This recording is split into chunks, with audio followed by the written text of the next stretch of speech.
যে এইবাৰ যদি বিজেপিৰ চৰকাৰ হয় আমি 1 লাখ ল'ৰা ছোৱালীক চৰকাৰী চাকৰি দিম।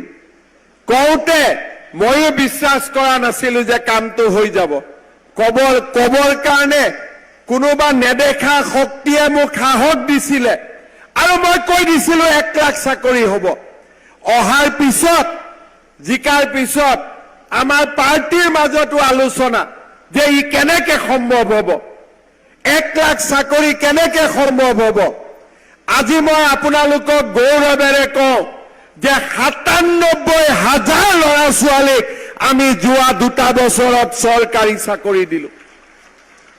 আৰু চাকৰি দিয়াতকৈ ডাঙৰ গৌৰৱৰ কথা, এতিয়া চাকৰিৰ নামত আৰু কোনেও অসমত টকা ল'বৰ কাৰণে সাহ নকৰে।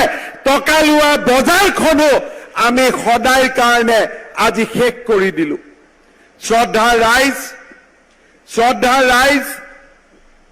1 লাখ চাকৰি হৈ গ'ল।